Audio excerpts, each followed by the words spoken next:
Get ready to hear the truth about America on a show that's not immune to the facts with your host, Dan Bongino. All right, welcome to the Dan Bongino Show. Producer Joe, how are you today? Hey, man, full of vim and vigor, ready to go, man. Yeah, I'll bet, man. We got an email from a guy who knew Joe yesterday. Sent us a picture of Joe's rocker days. Paula was astonished to find out that Joe was a pretty popular musician back in the day. I already knew this story. Shame on me for not telling Paula about it. But yeah, well, you know, if Joe allows us one of these days, we'll throw up the picture. You'll see Joe in his rocker days. You look like the Beatles, you know, but one of the good-looking Beatles. It's pretty cool, man. You. So yeah, Thank you very much. So and Joe's a multifaceted guy.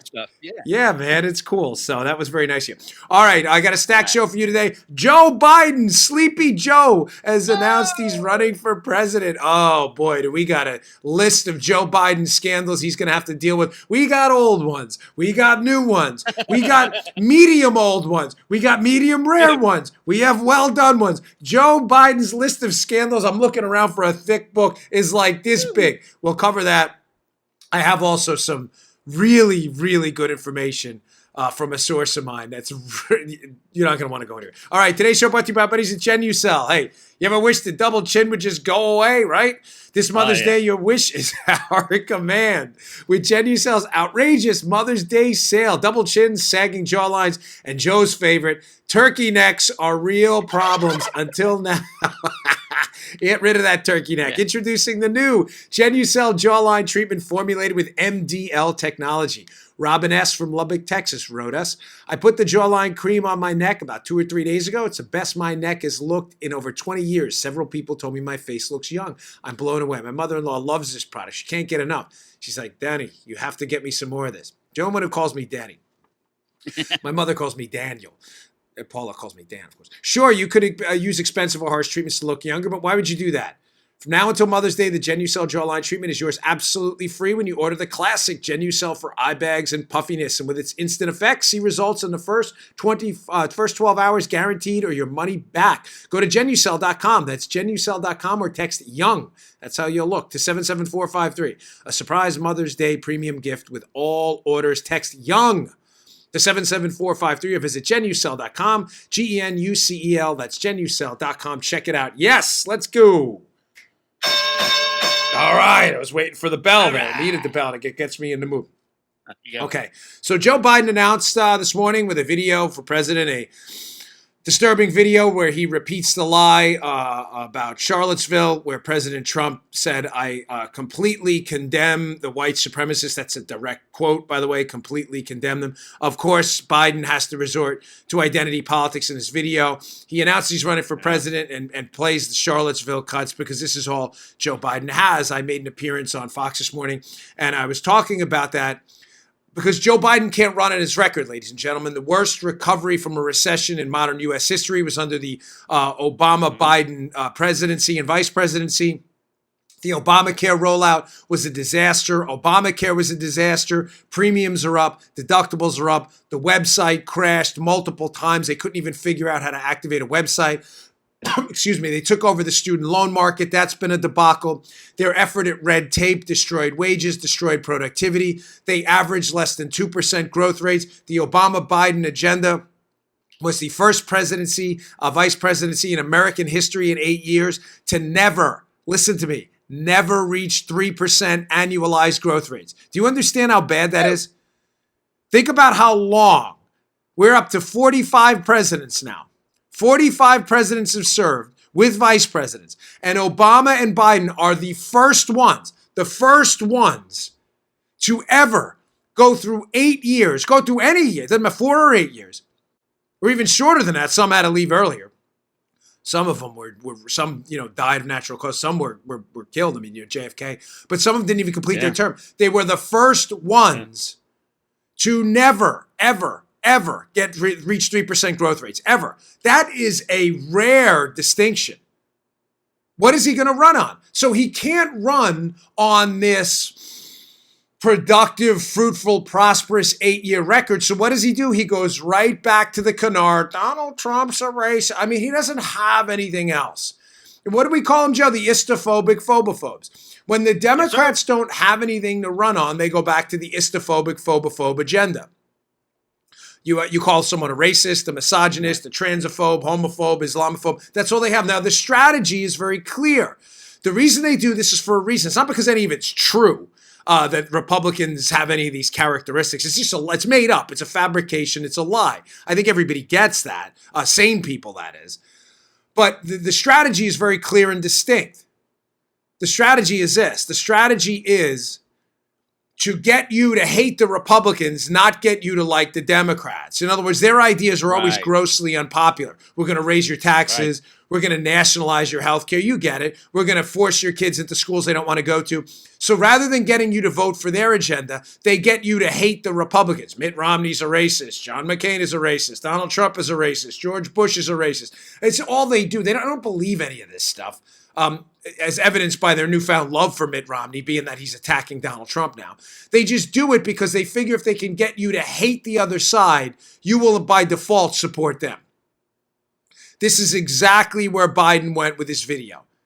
Now, I think it was a really bad idea. I'm not here to give the Joe Biden team any advice, but the Biden team should have taken the Bill Clinton approach with his launch. The Hope, Arkansas video. Look at me, a kid from Hope, Arkansas. He blew it. Now, I'm going to go over this. I've got a couple minutes to dig into the Biden stuff because I want you to have a comprehensive scope of what's going on with this. I'm going to give you the ups and the downs to this so you have an idea of, and we say, why would you give us the ups to a Biden presidency? Because you have to know what the threats are. A lot of you went to business school. You ever do SWOT analysis? Strength, weakness, opportunities, threats. How do you leverage a strength by taking advantage of an opportunity? How do you mitigate a weakness by mitigating a threat? You do the matrix. You know, it's actually pretty helpful if you run a business to do that kind of stuff. Well, This is kind of a quick SWOT analysis here of the Biden presidential run. We have to know what his strengths and weaknesses are so we can take advantage of it. First, let's go to his weaknesses because there are many. This guy has a scandal volume the size of War and Peace. He has so many scandals he's going to have to deal with that are going to be unearthed again now that he's going to be at the top of the ticket and not at the bottom, that he is somehow going to have to address. I want to hat tip a Twitter account at Howard Mortman. I don't know who this guy is, but I saw this tweet this morning. He had this video clip. Now, keep in mind, I'm not even talking about the new scandals. These are some of the old scandals. Pay attention to this cut. It's a little over a minute, but it's critical. Don't forget the old Joe Biden scandals. I'll go into the Ukraine stuff, the new stuff in a minute. But back in the day when Joe Biden was running in 1987 in a crowded Democrat field against would eventually be George H.W. Bush, Biden had to drop out early because of two major scandals that hit him back then. Watch this old footage. It's grainy. The audio's not great, but Joe did a good job of cleaning it up. I want you to listen to this. Here's old Joe Biden scandal, chapter 1. The chairman of the Senate Judiciary Committee is the man in the dock for using other people's words without credit and being less than truthful about the credits he received at law school and at college. I do it with incredible reluctance, and it makes me angry. I'm angry with myself for having been put myself in the position of having to make this choice.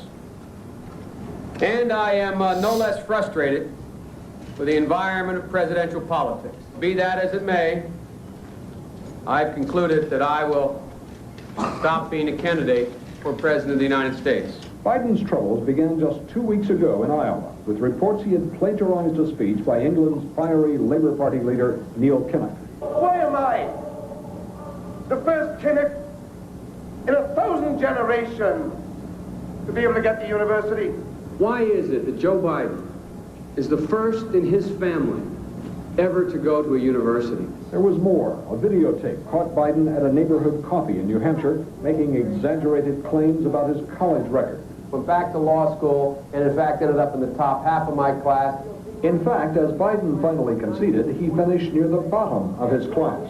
Today it was Biden, earlier this year Gary Hart. With Democrats falling like flies, can anyone survive the intense scrutiny of modern campaigns? Most insiders still say yes, but they say the candidates must recognize that in an age of instant communications, you have to keep your facts straight. In the 19th century, if there was a fact that kind of drifted across the country slowly. But today, it's instantaneously heard everywhere. Oh, boy. Old Sleepy Joe. Let's not forget the old scandals. Chapter 1, the foreword to the book. Joe Biden Scandal Volume 1. So we have 2 scandals that have been forgotten about largely after the 8 years where he attached himself to President Obama. Scandal number 1 was the plagiarism scandal, where he gives that speech, why am I the first one in my family? A speech he ripped from that Labor Party leader in the United Kingdom. Totally plagiarized the speech, which is, I can't even tell you how lame that is. Now, I've given, gosh, I don't even know, 1,000 speeches or so, somewhere close to that.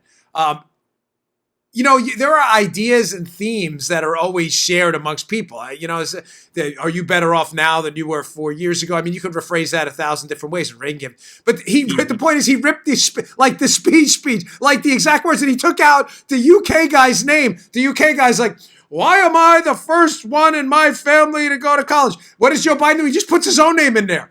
Why is Joe Biden?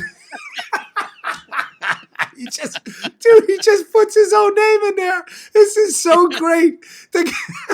This is Sleepy Joe. He was so sleepy he couldn't even write his own speech. Why is Joe? You know what, Joe? You know when you're swearing in, like I did at the Secret Service in the NYPD, I state your name, and there's always one guy or woman who goes, I state your name, and actually says state your name. That's Joe. I'm surprised when he gave that speech, he didn't say the other guy's name. What was the guy's name? Neil Carrick? Neil Carrick? I mean, Joe Biden. No, Joe Biden. Scratch that. Joe Biden. Why am I Neil Carrick, the first guy? I mean, Joe, gosh, can you write your own material? And the problem is, as I'll get to in a second, when Joe writes his own material, you get a gaff machine. You know, we're going to put you all back in chains. You're going to put people back in chains. Are you crazy? Did you just say that to a largely African-American audience? That's not my word. That's Joe Biden's words. I mean, this is the woke generation. You can't say that. Why would you? You know how offensive that is? I mean, do I have to explain that? Seriously, we have to explain on the Dan Bongino show why telling a group of African Americans attending a speech yours that you're going to put them back in chains. Does that really require an explanation why that's offensive? You know what, Joe? Please go back to plagiarizing speeches, but stop writing your own material, Joe. We always talk about marginality, right? Nothing's black or white. Like it's not like heat or no heat in winter. It's how much heat. And the problem now is Joe going to get in trouble or is he not? It's not binary. The question now, Joe, can we both agree is how much trouble Joe Biden's going to get himself in with his gaffes? I would argue here, I would make the case, and let me know if you agree, Joe, that Joe Biden will get in less trouble if he plagiarizes every single speech for plagiarism than he would if he invents his own speeches and starts telling an African-American audience how he's going to put them back in chains. It's too bad that's the safe choice. Oh, my God. You know what? It is too bad. No, he said they're going to put you. He's talking about the Republicans put them back in chains. It doesn't matter. It is so grossly offensive. Then he had the other one. I didn't even get to scandal number 2. But remember the other one about Obama? How he's the first clean African-American candidate? What, guys, listen, the chains thing and this, I'm serious. And ladies out there, it's really offensive to have to talk about this, and it's uncomfortable. You can probably tell. But Joe Biden actually said this stuff. They're going to put you all back in chains. That was actually said. I can play the cut, but I don't want to bore you to death because you're going to see it 1,000 times on cable news and everywhere else today. The comment about when he was asked about Obama, hey, man, what a great story. The guy's clean. He can speak well. He's articulate. What?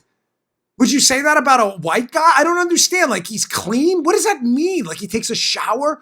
Obama takes a shower. This guy bathes, man. He bathes. Oh. And, whoa, he bathes? What the hell does that mean? Joe, and he can speak well. Okay. The guy went to college, a smart guy. I mean, what does that even mean? But this is Biden. I thought language was supposed to matter, right, Joe? Remember that story I told you about a while ago? I read a story, I was hosting a morning show in Washington, D.C. at the time. I was guest hosting. And I read a piece that it was now offensive to call gay people homosexual or homosexual gay. I'm dead serious when I tell you, I don't remember which word. Remember, we've talked about this a lot. I don't remember that, what was, and I don't know why that is. Why I don't know. In other words, the piece was, you're not supposed to call people who are gay homosexual. It may have been the other way around, that it's now offensive. Like someone just said, as of today, this is offensive. And I remember going on the air saying, I'd never heard this rule. Like, who invented this rule? People, when they're talking about topics related to the gay community, they talk about using those words. Words have always been used. I mean, they're not meant to be in any way pejoratives or expletives or anything nasty. And I was shocked at how the left instantaneously rewrites speech codes, but I explained to you on the show many times why they do it. They do it because they want to take you by surprise in case you use the wrong word. He said gay. Oh, so the guy is gay. You're not allowed to say gay. You're supposed to call him homosexual. What? Who said that? Yeah, gotcha. Right, it's a gotcha moment. So my point in bringing this up is if speech matters, and the left is constantly rewriting speech codes to catch and gotcha people. We got you, we got you, we got you. Then how does Joe Biden get away with, a black candidate for president is unusual because he's clean? How does he get away with that?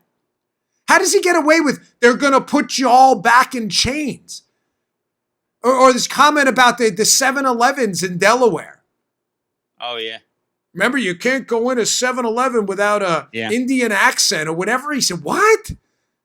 Wait, again, I thought this was the woke generation. How's he going to get away with that? So, Joe, go back to plagiarizing speeches. You'll be much better off. Scandal number 2 from volume 1 of the Joe Biden scandal. Because everybody thinks like, oh, Joe Biden, he's just this innocent guy, lunch bucket Joe from Scranton. He's in it for the working man. No, he's not in it for the working man. Your wages were down, and the economy you were working in during his 8 years as vice president stunk to the heavens. It was the worst economy coming out of a recession we've ever seen in the United States. Don't take my word for it. Look it up yourself. But let's not forget the old stuff. So we had the plagiarism scandal. We also had his lies about law school. Now, listen, candidly speaking, I don't think this one's going to do a lot of damage, but it's still out there. Joe Biden is a known hyperbolic fabricator. He makes up stories all the time about how wonderful he is, how great he is. And he was given that speech during, in the 80s and at that event, as you saw in the clip. And he's like, well, I went to law school and finished at the top of my class. All right, well, Joe, if Joe Biden finished, say, in the 75th percentile, I'd say, okay, maybe, not exactly the top, but close to it. Even if he finished at the 51st percentile of students, you could say, all right, he finished at least in the top half, right? That's not what happened. Biden finished at the bottom of his class in law school. Again, is this going to damage him long term? I don't think so. It probably didn't damage him for vice president. No, people probably gloss over it. But the point is, the guy's a serial fabricator. He just is. With this nonsense, it's pathetic. I mean, I finished at the top of my class. Actually, Joe, you were at the bottom of the class. How did you mess that one up? By the way, I can't stand when people talk about my education. I brought it up on my personal educational CV on the show maybe 4 or 5 times in close to 1,000 episodes and it was only in reference to topicality, because I can't stand when people do that. Smart people don't have to tell other smart people they're smart. Remember G.I. Jane? People who don't want to make statements don't make statements about not making statements. Just let it go. Just let it go, Joe. Okay. Moving on. This is the big one. Now, I covered this in depth on my Biden special 3 weeks ago or so, which you can go back to. The Biden name is in the title of the show. I'll try to get the episode. Paula's pretty good with that. Maybe we'll throw it up on the screen, where I covered in depth this scandal. But I want to hit it quickly before we move on, because they're going to be in a world of trouble here. Joe Biden and his son Hunter are neck deep in a corruption scandal in Ukraine that I promise you is not going to go away. Here's the down and dirty in the lead. Joe Biden's son, Hunter, was hired to work for a natural gas company in Ukraine called Burisma right after a very significant event related to Ukraine in Joe Biden's vice presidency. Put up on the screen that a headline from the Washington Post. I want to show you, and this will pretty much explain it. Washington Post article by Scott Wilson, dated, pay attention to the date, this is very important, April 21st, 2014. Here's the headline. Biden arrives in Ukraine to show U.S. support as crisis with Russia continues. Remember the date, April 21st, 2014. Now, flip to the New York Times article about Joe Biden's son, Hunter, and his suspicious appointment. He has no natural gas experience at all, to a natural gas company in Ukraine that had some dealings in the country and Hunter Biden was making a lot of money. This is from the New York Times. Headline, Joe Biden, his son, and the case against a Ukrainian oligarch. Remember the dates here. Hunter Biden, 45, a former Washington lobbyist, joined the Burisma board, that's the Ukrainian gas company, in April 2014. That month, as part of an investigation into money laundering, British officials froze London bank accounts containing $23 million that allegedly belonged to Mr. Zlochevsky. Sorry, I'm saying his name wrong. Who was one of the guys associated with the company. Joe Biden visits Ukraine April 2014. Hunter Biden, April 2014, gets a lucrative appointment to a board in Burisma. Biden's travels, Burisma appointment for Hunter. Now, you may say, oh, well, Dan, that's just one big coincidence. And coincidences do happen. I would agree with you and say that may be a big coinky-dink if Ukrainian officials were not currently investigating the transfer of large sums of money to Hunter Biden and companies he controls through Burisma under very suspicious circumstances, and if there weren't a credible allegation out there by other Ukrainian lawmakers that the investigation into the transfer of said monies to Joe Biden's kid, if that investigation weren't being suppressed. We have the meat. Yes, you do. You do. Oh, boy. Folks, this is going to be the story of the 2020 election. By the way, I hate to keep plugging it, but I'm putting a lot of work into it, and I'm sorry to bother you with it, but my second book, Exonerated, The Failed Takedown of President Donald Trump by the Swamp, it's out for pre-order now on Amazon, hammers this topic.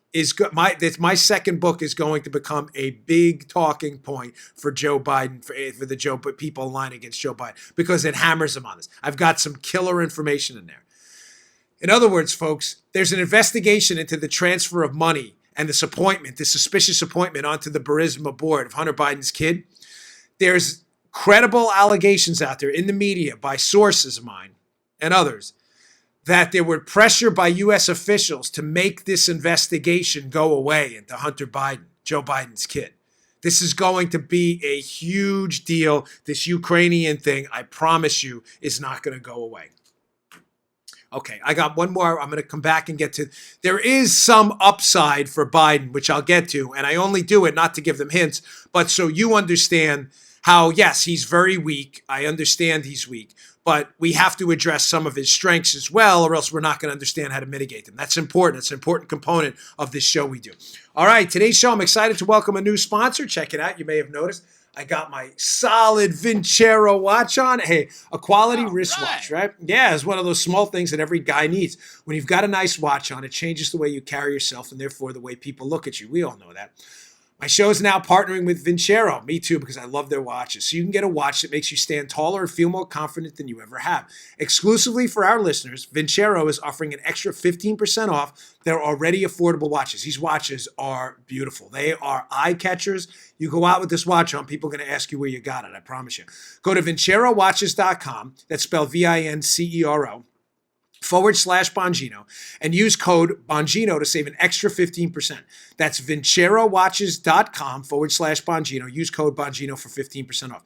This is our first time working with Vincero, and the guys were nice enough to send me 2 of their watches. Here's one of them. You can check it out. Oh, wait, who's creeping up on the screen? Who's that? Now, this is my lovely wife, Paula. If you're watching on the YouTube channel, youtube.com /Bongino. She got one too. It's the Chrono S Rose Gold. She loves it.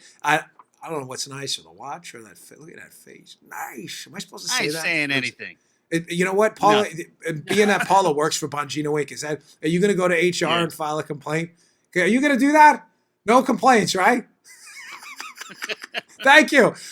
I have the Bellwether Silver White Nonstop too. They're amazing. I love them. I've gotten complimented every time. I've seen people see me on the YouTube channel sometimes, and they get like, "Hey, look at that." Vincero claims to be the best value in their industry, and I agree with him. You're not going to find a better made watch for this solid of a price anywhere. If you don't believe me, just head to Vincero's website, read one of their over 15,000 5-star reviews they received. True story, by the way. I have a family member who works in the jewelry and watch business, loves these watches. They're super sharp. As I said, I'm wearing, my wife is wearing the Chrono S Rose Gold and the Bellwether Silver White. That's actually inside. But Vincero has dozens of styles to choose from. Even if you claim not to be a watch guy, Vincero has a style for you. Go to vincerowatches.com/Bongino. This deal's too good to pass up. vincerowatches.com/Bongino. Use promo code Bongino for 15% off. These are really sweet watches. Check them out. Okay. On the strength side, so we know how to mitigate this, of the Biden run. Again, I mentioned on an appearance on Fox and Friends this morning, this is a primary for the Democrats, folks. And in a primary, name ID is not everything, but it's a lot. Joe Biden has name ID. Now, think about it. Some of you, this may sound kind of almost tautological for some, but those of you who haven't run or been in a campaign, it may not be. When you go to vote in a primary, it's different from a general because there's no party line distinction. So when you go in a general, you can cheat. When you go down ballot, forget the presidency because everybody knows the presidential candidates. When you go down ballot to state delegate races and things like that, let's be honest. A lot of us are working. We're really busy. You don't have the time to research every candidate. But you know what, Joe? You get to cheat a little bit. You know there's a Republican and a Democrat or a Libertarian and an Independent, and you say, well, I'm a Republican, that's my guy or that's my woman on the ballot, and you vote for him, right? Even if you've never heard of the name. Come on, we've all done it at some point. It's happened. When I was younger, I voted straight line Republican. You don't get to do that in a primary. When you go to show up, there's no cheat sheet. It's a name and where they're from. Sometimes not even that. Well, I mean, the where they're from part. But Joe, it'll say Joe Biden, Pete Buttigieg, Bernie Sanders. And Joe, what do a lot of people do? They go with the name they recognize. So Joe Biden's strengths and why I think he may, at a minimum, I'm not sure he's going to win the nomination, but ride this thing out to the end, is his name ID. Now, secondly, many of these ballots are alphabetical. It was an advantage I had in my first primary. My name starts with a B. Now, I wasn't on top on my first ballot, but I was the second name from the top. And coincidentally, the guy on top in that race where folks, nobody knew who I was in that first. I won that primary with a plurality of the vote, but nobody knew who I was. The guy on top, absolutely nobody knew who this guy was. I think he jumped in 10 minutes before they printed the ballot. His name was, what was it? Was it Joseph Alexander? I think I'd have to look at the ballot. I'm pretty sure it was Joseph Alexander. We still don't know it. Yeah, I still don't know. This is the most famous this guy's ever going to be. He jumps in at the last minute. He leapfrogs me in the ballot. Ladies and gentlemen, I think he got 9% of the vote. I'm telling you, because I remember the race well. He jumped in at the last minute. I don't think the guy did one campaign event. That 9% of the vote, Joe, was what? Was people walking in and checking off the first name they saw. Yep. Now, Biden's going to have the advantage of being on top of the ballot, and he's going to be the guy people recognize most. This is going to be a big deal. So Biden has a lot as a chance. Now, I bring this up because a lot of these primaries also are plurality wins. You have pluralities and majorities. In other words, many of these primaries, you don't need to get 51% of the vote. You just need to get one more vote than the last guy. Remember the old joke, Joe? You're with your friend, you're being chased by a bear. Do you have to outrun the bear? No, I just have to outrun you because the bear will get you first. He'll eat you and I'm gone. That's the Biden thing. Biden doesn't have to outrun the bear. He just has to outrun Bernie. Now, in a plurality race, like I said, my first Senate race, I won with only 33% of the vote, the primary, which was a big surprise to everybody, sometimes me included, right? Because nobody knew we had no money. Biden could win some of these primaries in a 19, 20, maybe 22 to 23 person field. Who knows who else is going to jump in? He could win, Joe, with potentially 20% of the vote. That's it. Yeah. Because now, as someone said, I think it was Ed Henry said to me on Fox and Friends this morning, it's a good question. He said, well, the plurality thing will work for Bernie and them too. And Ed is right. It will. But the problem is Joe Biden right now, if he runs as a fake centrist, which I think he will, he's not a centrist. He's going to run. He's going to be a leftist, but he's going to run as Lunch Bucket Joe. He's going to try to take the centrist lane, Joe. You understand where I'm going with this?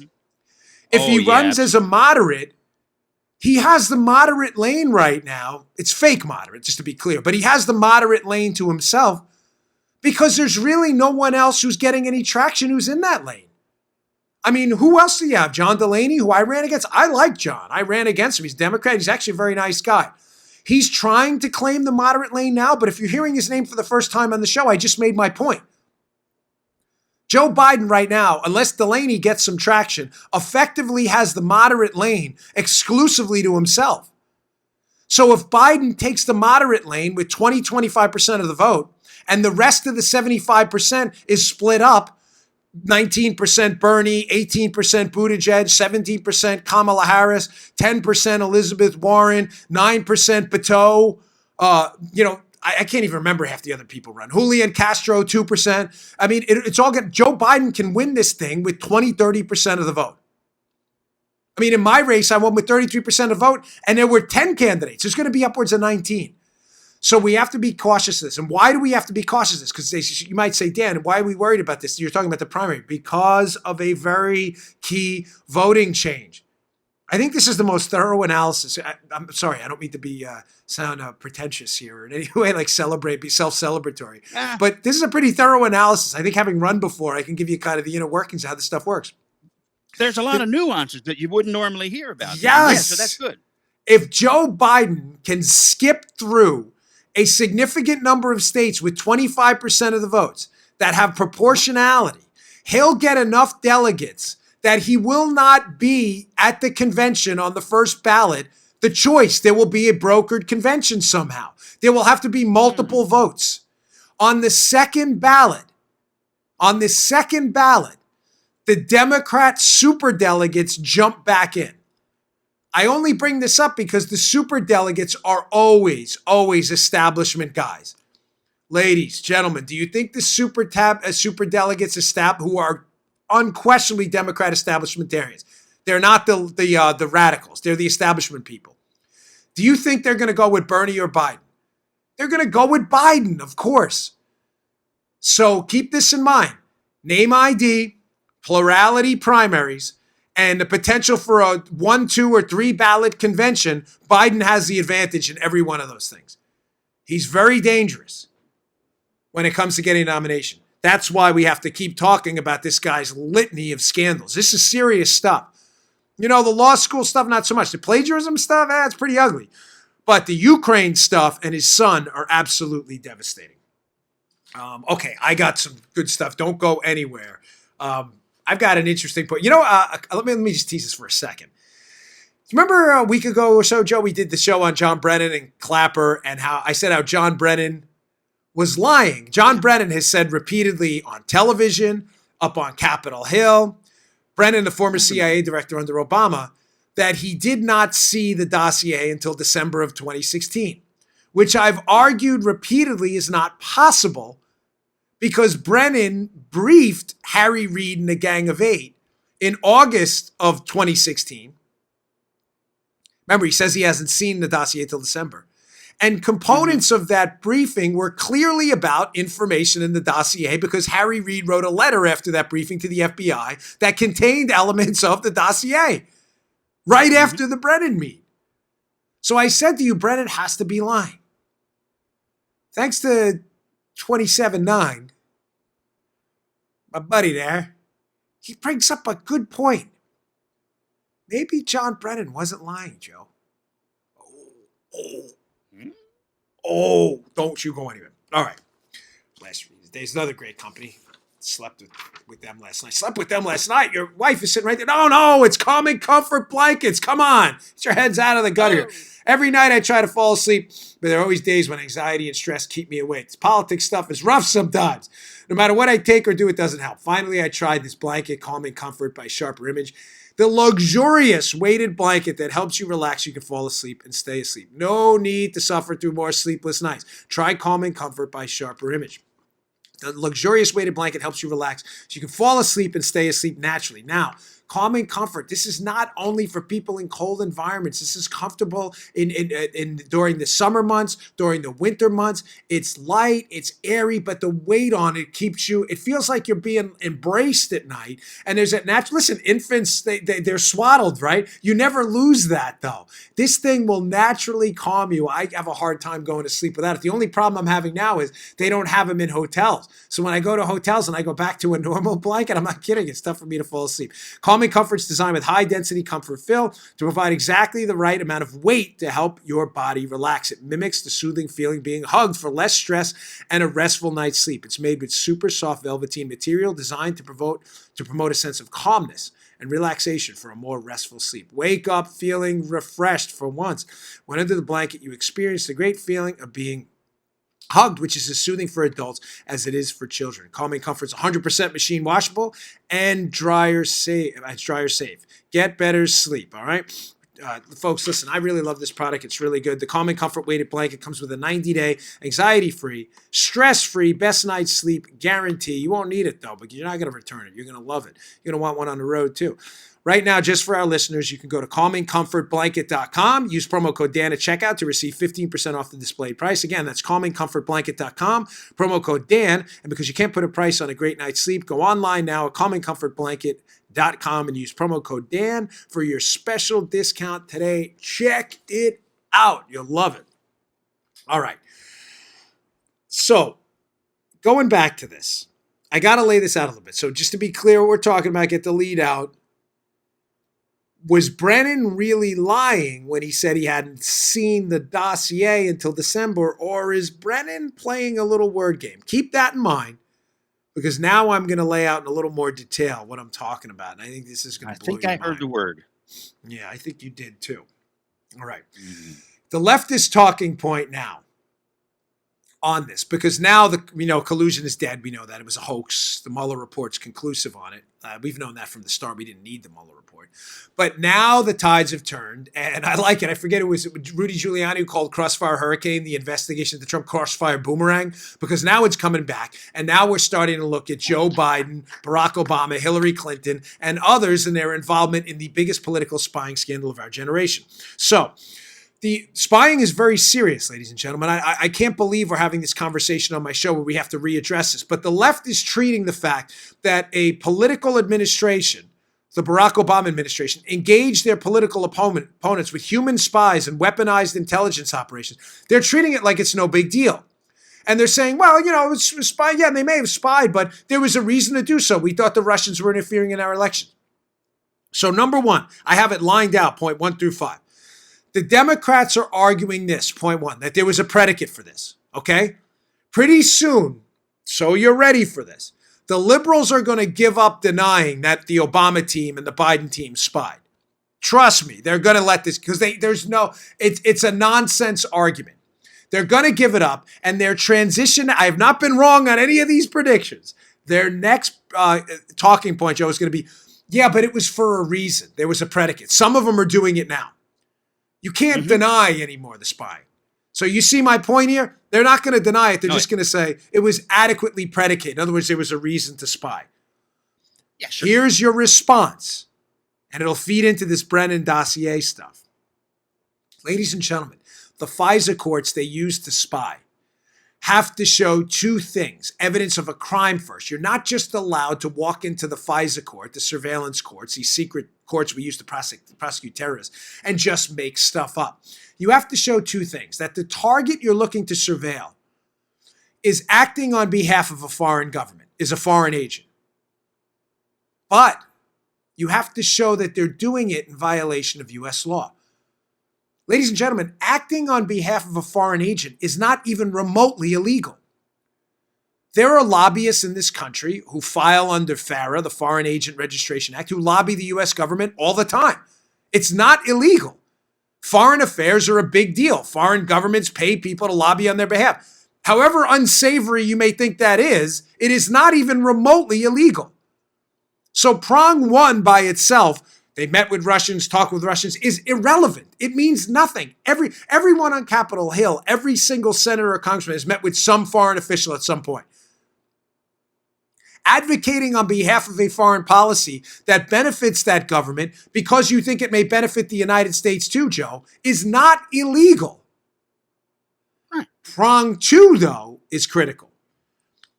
Doing so in violation of U.S. law, in other words, taking a bribe from a foreign official, is illegal.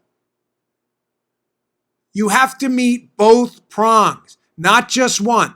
Acting on behalf of a foreign government and doing so in violation of U.S. law. So follow me here. The Democrats are arguing, yes, we spied, or are going to, but don't worry, it was predicated. We had the information to do it. Your response should be, okay, well, where is the charge that there is a foreign actor acting on behalf of a foreign government in violation of U.S. law? That's the predicate, right, Joe? Because you need that to go to the FISA court. Yeah. It's not optional. You need to meet the two prongs. So your question to them should be, well, who was the foreign actor acting in violation of U.S. law that was the predication you're referring to? The necessary pre-step before you get to the, pun intended, before you get to the step of actually spying. Good. This is where they're, I don't know. They have no answer because the only allegation of criminality, remember, foreign actor in violation of U.S. law, the only credible allegation we have in violation of U.S. law that meets that standard right now, Joe, is Carter Page. And the allegation that Carter Page took a bribe from Rosneft, a Russian oil company, to influence our sanctions policy towards Russia, Magnitsky and others. Mm-hmm. Please, is this confusing? No, we're good so far. Okay. So Democrats are going to argue they needed a predicate. Secondly, they don't have a predicate because the only predicate information about criminality appears in the dossier. Now, this is important. So point number 3 was the only allegation of criminality is in the dossier. Point number 4, they're going to come back and say, well, the dossier, fair enough. That was information produced by Christopher Steele. And Christopher Steele was a reliable source and he just got it wrong. No. Ladies and gentlemen, the information was not produced by Christopher Steele. The information was produced by subsources who were Russian, who fed the information to Christopher Steele. So point number 5, and the takeaway here, before I tie this back to Brennan and the major bombshell me and 279 talked about yesterday. He's not like a member of the Borg, by the way. I just don't want to give you his name or anything, obviously. Christopher Steele was not the source. So the Democrats' argument that, okay, it was in the dossier, but it came from a reliable source. Time out.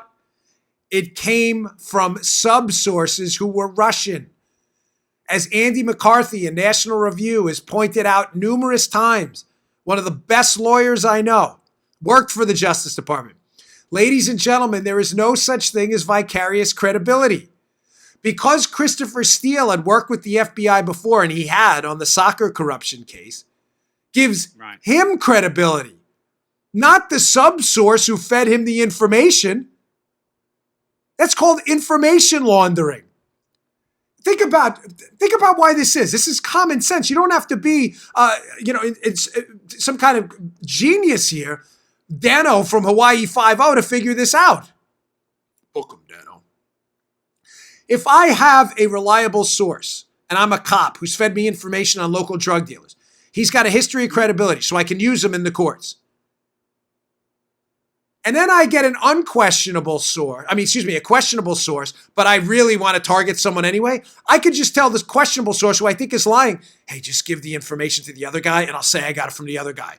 Of course that's not going to work. There's no such thing as vicarious credibility. Does that make sense? There's no credibility by proxy. The information either came from Steele or it didn't. And it didn't. So every argument they have that spying happened, but it was predicated, but it was predicated on alleged criminality in a dossier. Okay, the dossier was bad, but it was from a reliable source. It was not from a reliable source. It was from Russians. But wait a second. I thought it wasn't. I thought that getting information from Russians was a bad thing. Oh. Wait, where are we told that? Oh, Joe, haven't we been told for 2 years now that any attempt to influence an election by Russian actors is not only a bad thing, it's impeachable, it's criminal, everyone should go to jail, we need a special counsel? That is correct, Daniel. Yeah. Have you read the FISA documents? One of the most amazing ironies of this whole process is the fact that the FISA documents themselves lay out the fact that the FBI was getting information from Steele he was getting from the Russians. Ladies and gentlemen, process what I'm telling you for a moment, please. Please. We have been told for 2 years that Russian influence in our election is unacceptable. And I can't believe I haven't gotten this out to you sooner. But if you read the FISA documents themselves, the FBI was taking information from the Russians. This can't get any simpler. This does not require Ombudsman Joe. The FISA documents themselves indicate the Bureau was taking information from Russians. How is this not talking point of... Now, we have two things now. I didn't forget the Brennan stuff. I'm going to wrap that up in a second. I'm going to actually show you pieces of the FISA document. We know Hillary was connected to the Russians that met Don Jr. at Trump Tower through Fusion GPS in one case and through her staff in the other case. The intelligence guy, the Russian intel guy, connected guy that shows up, admits to knowing people on the Clinton staff. Those are connections. Clinton staff doesn't deny it, by the way. And the Russian lawyer that shows up is working for the company hired by Hillary Clinton to gin up information on Trump. So we know Hillary has Russian connections herself. But the FBI themselves was taking information from Russians. It's in the FISA. Here's point number 2. Turning all the way back to Brennan now. So Brennan's indicated he hasn't seen the dossier. And if you notice, they always seem to dance around the word dossier, and the word games now make all the sense in the world. And I hammer this in my second book.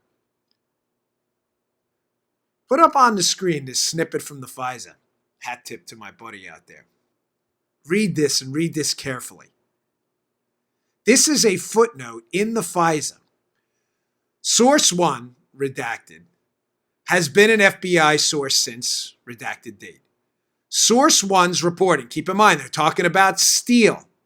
Source 1's reporting has been corroborated and used in criminal proceedings, and the FBI assesses Source 1 to be reliable. Again, they're talking about Steele. Source 1, oh gosh, pay attention to this. Source 1 has been compensated by the FBI, and the FBI is unaware of any derogatory information pertaining to Source 1. Now, this is where it gets good. Source 1, who now owns a foreign business intelligence firm, was approached by an identified U.S. person who indicated to Source 1, next slide, please. So set the background here. They're indicating here that they've worked with this guy before, Christopher Steele, and that he's credible. But he's also working for a U.S.-based law firm, Perkins Coie, I'm going to fill in the blanks here, that hired the identified U.S. person to conduct research, we're talking about Simpson, regarding candidate 1, Hillary Clinton's ties to Russia. The identified U.S. person hired Source 1 to conduct this research. The identified person never advised Source 1 as to the motivation behind the research into candidate 1's ties to Russia. They're talking about Trump there. The FBI speculates that the identified U.S. person was likely looking for information that could be used to discredit candidate 1's campaign. Wait, goes on. Listen to this. Source 1 tasked his subsource. Wait, I thought Source 1 was the source. To collect the requisite information. After Source 1 received information from the subsource described herein, Source 1 provided the information to the identified U.S. person who had hired Source 1, and he provided it to the Oh, man, is this damaging. Now, you're probably listening or watching along thinking, I don't get it. Oh, did I get it ever yesterday? Notice how that footnote, Joe, makes a clear distinction between Christopher Steele and Glenn Simpson's information which they gave to candidate 2, Hillary Clinton. And they say, and he was working with the FBI. All right. Now are the word games starting to make sense? The dossier, this is where they're going to go with this, mark my words. The FBI and the CIA are going to say, we had nothing to do with the dossier, Joe. That was a political document handed off to candidate 2, Hillary Clinton's team. We didn't have anything to do with it. We got our information from Steele, not the dossier. You may say, but Dan, I don't get it. It's the same information, which it was. Carter I see where you're Page going now. you get it? But Yeah. it gives you what? It gives you plausible deniability, and it allows you to play word games. In other words, Brennan may be right, Joe. I didn't see the dossier until December. It doesn't matter. The FBI was working with Steele. You see where I'm going with this? In other words, I tried to explain this to a friend of mine working on a book with, right? I said, it's the equivalent of me taking an index card. Joe Armacost robbed a bank, right? Handing it off to a political person, telling people from that political person, that information to call the FBI about the information. And then the FBI going, we never saw the index card. It doesn't matter. You saw what was, what was on the index card. Does that make sense? Gotcha. Yeah. Now the Brennan probably wasn't lying. I didn't see the dossier until December, but you knew what was in it. That's the point. Now does Devin Nunes and this line he keeps bringing up about how there were no formal intelligence transfers. This was all informal stuff. Now it makes sense. Christopher Steele had been working with the FBI the whole time. The dossier doesn't matter. I use the terms the dossier and the Steele information interchangeably, but I have to be careful about that in the future because now the word games make sense. Yeah. Oh, we didn't use the dossier. We didn't use it. It doesn't matter. You use the spurious charges in it. Read the footnote. The FISA's clear as day. Oh, they were working with them on this other stuff. It's the same stuff. It's the same stuff.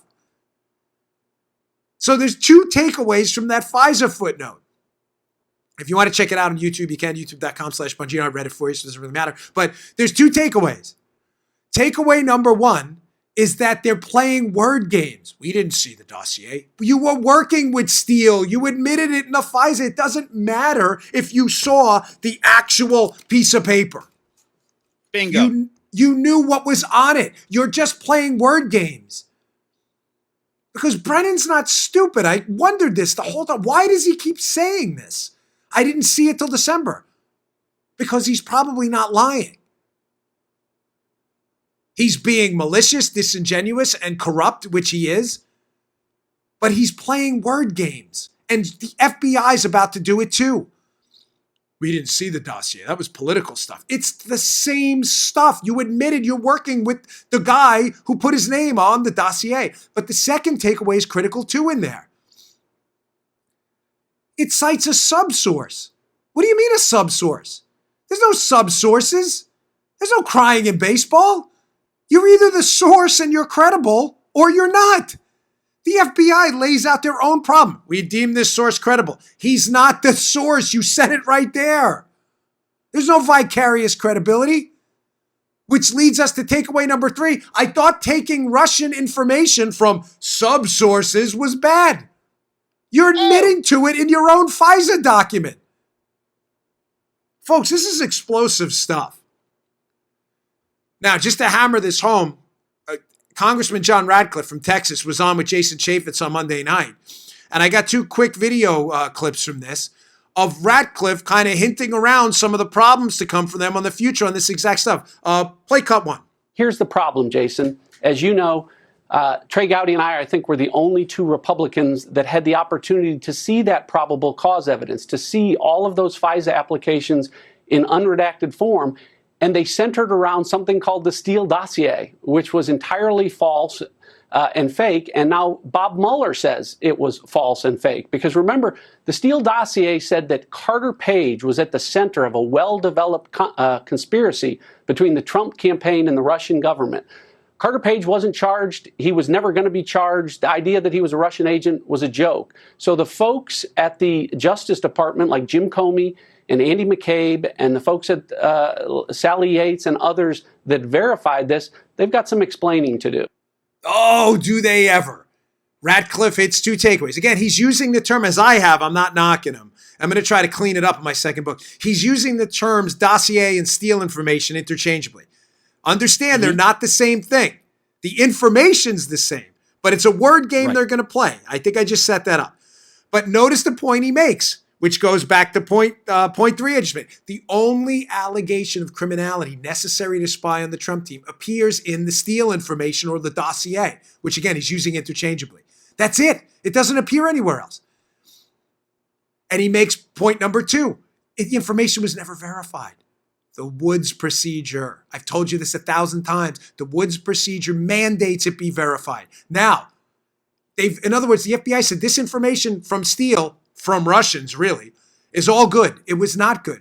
Now, the second video clip is damning because Ratcliffe, as he just said, has actually seen the FISAs unredacted. He's seen something on the FISA that is going to be damning. Play the second cut. But what about the FISA court itself? I mean, is the FISA court to blame for this? I mean, were they just snookered? No, not necessarily, Jason, because remember what they receive when they're asked to grant a warrant to spy on Carter Page. The first thing they see in big, bold letters are verified application, all capitals. So Jim Comey and Sally Yates and everyone else that signed off on those are verifying to the court what's in there. And they're verifying that Christopher Steele was a credible source. They're verifying that the Steele dossier had been corroborated. None of that was true. So the folks that signed off on that, the court can only know what they are told. And they weren't told that Christopher Steele was out to get Donald Trump. They weren't told that the Steele dossier was paid for by Hillary Clinton. So the court really was at the mercy of the people who verified this information. That's what Bill Barr is going to look at. That's what he's promised to look at. That's what we need him to look at to hold folks accountable. Yes. Thank you, Congressman Ratcliffe. The linchpin to this whole case against them is going to be the Woods procedure. They stamped in big, bold letters, in all caps, according to Ratcliffe, on the front of the warrant to spy on the Trump team, verified application. They didn't verify any of it. It was fake. They raised their right hands. They swore it was all true. They signed. They signed off. It was all fake. We have been talking about this Woods procedure from the start. Thank you, Congressman Ratcliffe, for summing it up quickly and eloquently. It was a verified application that had not been verified. It was all fake. I only played that cut because I get a lot of emails from people furious at the FISA court. Dan, what is the FISA court? Where are they? I'm not suggesting they should be acting quick. I think they're waiting for the IG report to come out.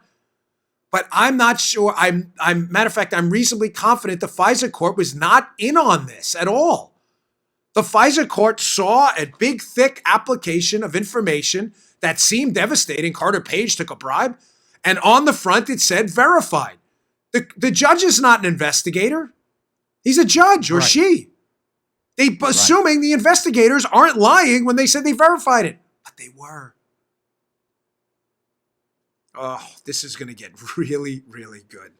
All right, folks. Thanks again for tuning in. It was a really stacked show today. I motored through it pretty fast, but I think we got a lot of information out there. And I think that's a pretty big picture of the problem with the Steele dossier and the Steele information distinction. And secondly, the ups and downs of this Biden presidency. So I think we're prepared going forward. Thanks again for tuning in. Please check us out, youtube.com/Bongino, and also check us out on iHeartRadio and podcasts. You can subscribe to the show. We really appreciate the subscriptions. They move us up the charts. Thanks a lot. I will see you all tomorrow. All right, today's show is brought to you by our buddies at Brickhouse Nutrition. They make one of the finest nutrition supplements out there.